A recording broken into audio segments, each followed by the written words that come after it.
What you're about to watch is a true story, an event that really happened to real people. This true crime account may be disturbing to both viewers and listeners. Thus, discretion is strongly advised. We're absolutely thrilled with the outcome of the life sentence that's been given today. She was an incredible girl, beautiful girl, very, very kind, generous, patient, talented, very funny, fabulous singer and actress, and the most wonderful mum, an amazing daughter and sister to Harry. The fabulous girl, yeah. So the impact on the family has been absolutely devastating. I can't really explain it. That's the best word I can use. It has been devastating. It's taken 3.5 years to get to where we are, and it's had a massive impact upon her children and the wider family. Yes. It was incredibly painful to see the evidence, but absolutely necessary. But yes, it's been a very difficult time. Very difficult time. I feel that justice has definitely been served. Yes, it was a kind of landmark case, I believe. We had the fortunate opportunity to have the most amazing team who were phenomenal and supported us every step of the way. Alison and her team have been truly supportive and amazing to us. So we've been really grateful for that. So the legacy is that Natalie is going to be saving the lives of women and children, because this dangerous monster is not going to be out on the streets able to do the things that he wanted to do. So Natalie will have saved the lives of women and children, which is pretty spectacular. She was a girl that was absolutely rounded and always wanting justice. So this is well served. Yeah. Yep. NHS worker, charity worker, fabulous friend, loyal friend. Loved her family. She, as I said, she was a beautiful girl. So in a way, this legacy, would be fitting to someone like her. Absolutely fitting. Absolutely fitting for her. Yeah. Justice for Nat was important. So I feel this is just. This is what should happen. Yeah. I think we got the best sentence we could have got. A life sentence it's never going to be good enough really for us, but it's something and it's the best we could have dreamed of. So he'll always have that life sentence on him now. Where we go from here is we can really start to live our lives again, because 3.5 years is a long time to have this hang over everyone's head. So we're ready now to move on properly. And justice has been served, that's it. They'll have to live with it the rest of their life. On a warm summer night in July 2021, the streets of West London pulsed with the familiar rhythm of weekend revelry. CCTV cameras captured a moment of pure, uninhibited joy. A woman dancing alone outside a shop, swaying to the beat of a distant drum, her face lit up with the kind of smile that speaks of freedom. That woman was Natalie Shotter, and these would be among the last happy moments of her life. In less than 2 hours, she would encounter a predator who had been prowling Southall Park, waiting for his opportunity. By sunrise, Natalie would be gone, leaving behind 3 children, a devastated family, and a case that would shock even the most seasoned criminal investigators.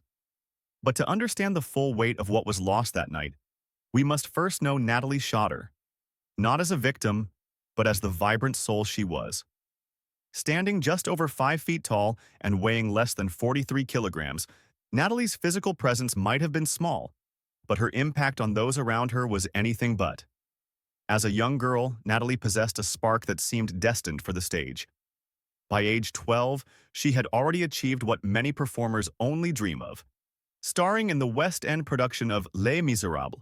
her voice reaching thousands in London's most prestigious theaters. Her talent was undeniable, earning her a coveted place at the Bright School in Croydon, the same prestigious performing arts institution that has produced some of Britain's biggest stars.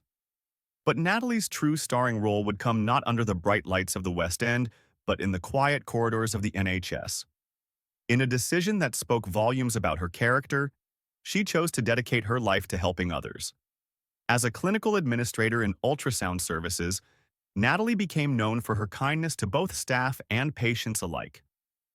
Her mother, Dr. Cass Shotter Wheatman, a cardiology practitioner herself, would later describe her daughter as bright, compassionate, kind, a beautiful soul who hated anything to do with prejudice and disliked anyone being unfair to others.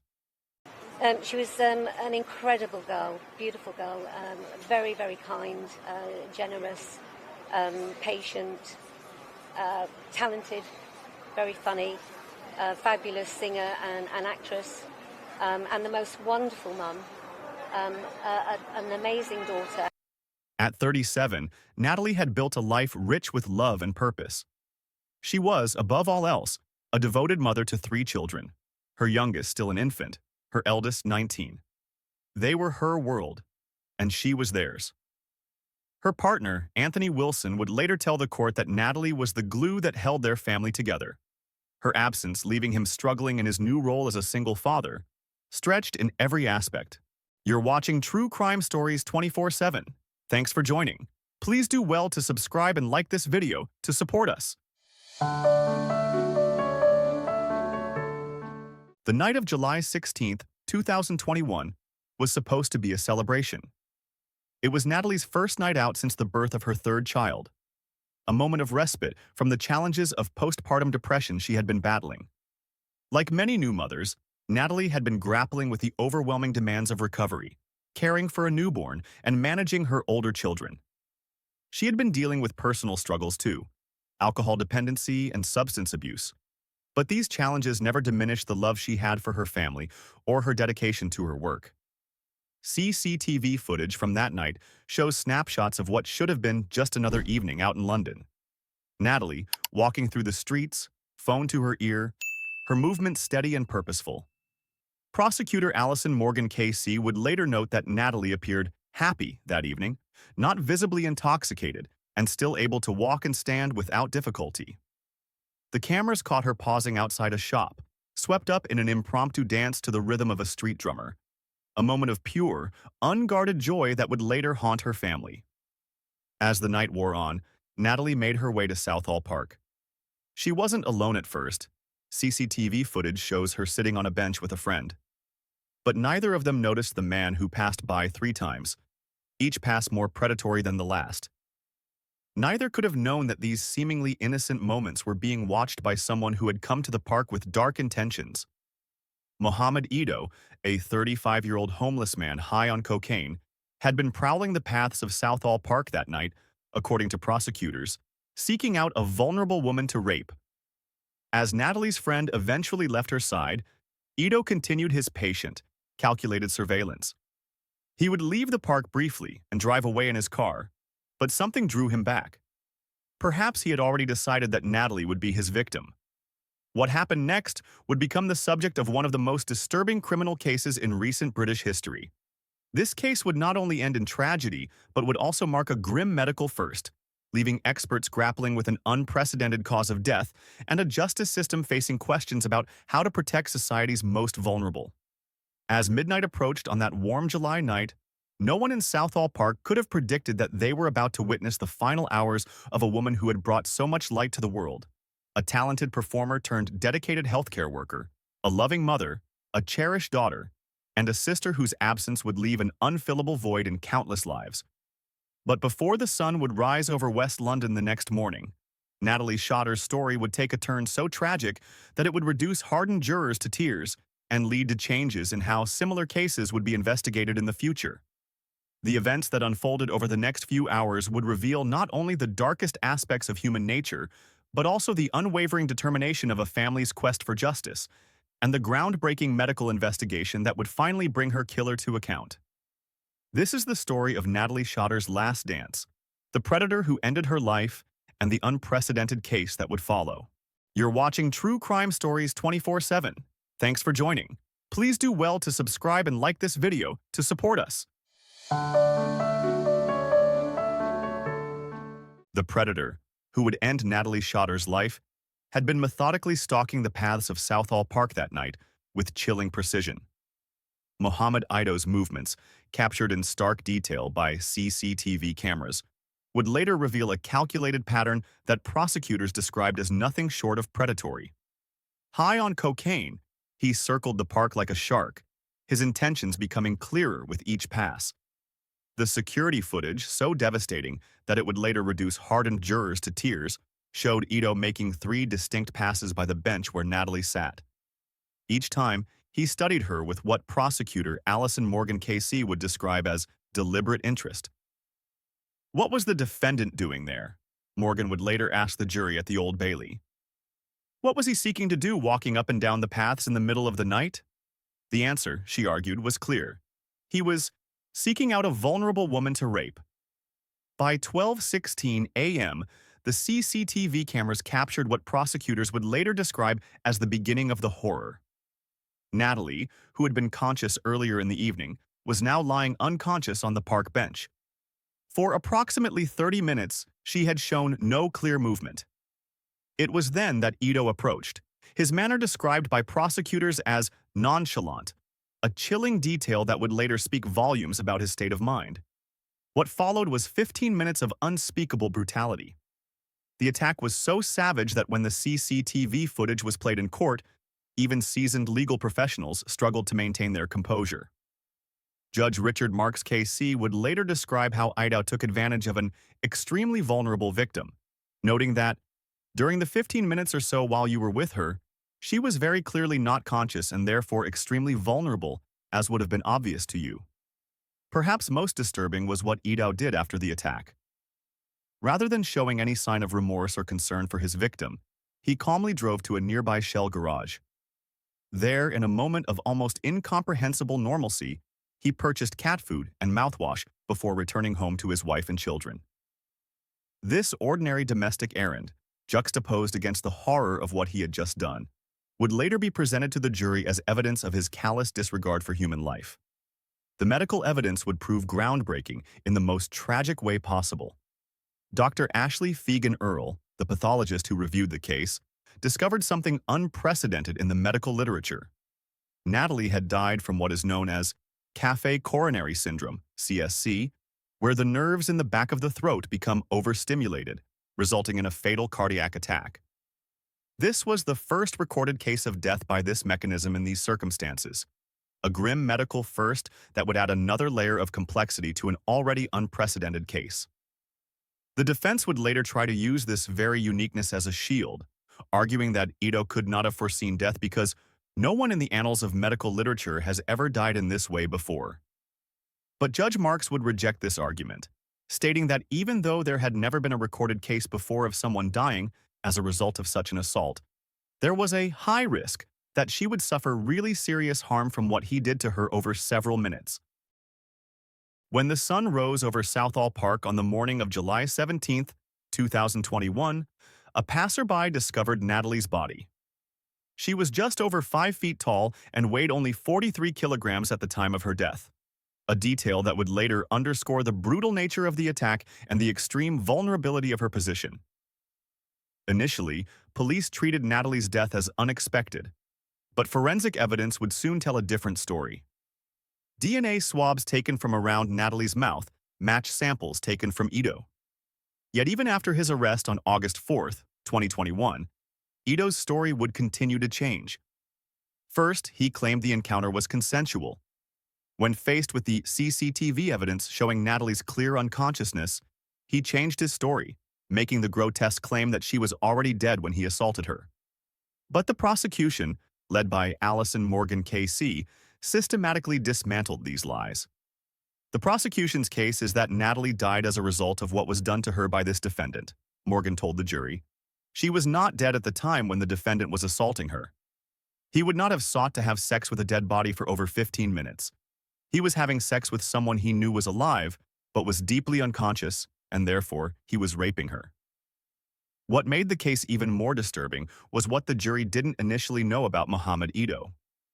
During legal arguments before the trial, it was revealed that he had a previous conviction for sexual activity by seeking to groom young people online. Even while under investigation for Natalie's death, he had engaged in an explicit sexual chat with someone he believed to be a 13-year-old girl, who turned out to be an undercover police officer. Historic communications suggested he had discussed pleasures at the concept of rape and engaged others for sexual services. The truth about Natalie's death might never have come to light if not for the persistence of her mother, Dr. Cass Shotter Wheatman. She criticized the Metropolitan Police after 2 officers allegedly told Natalie's friend they could do nothing to help her. Dr. Wheatman led a campaign for justice for her daughter, believing that a culture of misogyny in the Met had contributed to her death. It was only after her advocacy that police agreed to a review of the pathology, leading to the groundbreaking findings that would eventually bring Ito to justice. The trial at the Old Bailey would bring to light the full horror of what happened that July night, while also revealing the devastating impact on those left behind. For Natalie's family, sitting through the proceedings meant reliving their worst nightmare in excruciating detail. Dr. Cass Shotter Wheatman, who had fought so hard to see this day, found herself facing an unimaginable task: watching CCTV footage of her daughter's final moments. No mother should have to see that, she would later say, her voice heavy with the weight of what she had witnessed. When Mohammed Ito, and that is the only time I will say his name, was finally charged, I was so glad, but I realized everything was still to come. The medical evidence presented in court was particularly devastating for the family. Hearing the medical evidence of how you caused my daughter's death destroyed my family, Dr. Shotter Wheatman told the defendant directly. Her words echoed through the courtroom, carrying the pain of countless sleepless nights and endless tears. No woman should have to fear going to a park and sitting on a bench. It's disgusting. Andrew Shotter, Natalie's father and a former ambulance service worker, found himself haunted by the cruel irony of his profession. A life spent saving others, yet powerless to save his own daughter. I feel powerless, he told the court, his voice breaking. In my head, I am screaming to her not to go into the park. I cannot save her from that man. He spoke of his feisty daughter, recalling wonderful memories of her performing in Les Miserables in front of thousands. Memories now forever tainted by the knowledge of her final moments. Anthony Wilson, Natalie's partner, spoke of his anger and the overwhelming challenge of raising their children alone. His statement to the court revealed a man stretched in every aspect, trying to fill the impossible void left by Natalie's absence. Their children, aged between 5 and 19, would now grow up without the mother who had been their anchor, their source of joy and stability. The jury's verdict came as a unanimous decision. Mohammed Ito was found guilty of both rape and manslaughter. As the verdict was read, Natalie's family sobbed in the well of the court. 4 members of the jury were so invested in seeing justice done that they returned to watch the sentencing. On December 13, 2024, Judge Richard Marks KC, the Common Sergeant of London, delivered the sentence that would see Ito imprisoned for life with a minimum term of 10 years and 8 months. The judge's words were unequivocal in their condemnation. Taking advantage of her in the highly vulnerable state she clearly was in was wicked and utterly reckless. Outside the court, Dr. Shotter Wheatman faced the cameras with the strength that had characterized her fight for justice. We're absolutely thrilled with the outcome of the life sentence that's been given today. Justice has definitely been done, she told Sky News. But her victory was bittersweet, tinged with the knowledge that no sentence could bring back her daughter. The case would leave an indelible mark on British legal history, not only for its unprecedented medical findings, but also for the questions it raised about the safety of public spaces and the protection of vulnerable individuals. Kirsty O'Connor of the Crown Prosecution Service emphasized the broader implications. The CPS is determined to deliver justice for victims of rape. Tragically, this vile attack cost Natalie her life. Natalie Shotter's story became more than a tragic headline. It became a catalyst for change, sparking discussions about police responses to vulnerable victims and the culture that sometimes allows predators to operate unchecked. Her mother's campaign highlighted systemic issues within the Metropolitan Police, forcing a re-examination of how similar cases are handled. But beyond the legal precedents and policy changes, Natalie's legacy lives on in the memories of those who knew her best. They remember her as she was that night before the tragedy, dancing freely to a street drummer's beat, her face lit with joy. They remember the talented performer who chose to dedicate her life to helping others, the NHS worker who showed kindness to everyone she met, and the mother who lived for her children's smiles. Dr. Shotter Wheatman's words perhaps best capture the essence of what was lost.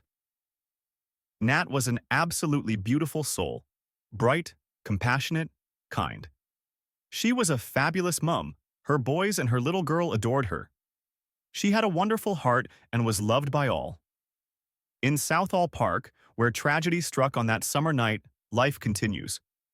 People still sit on benches, enjoy sunny days, and go about their lives.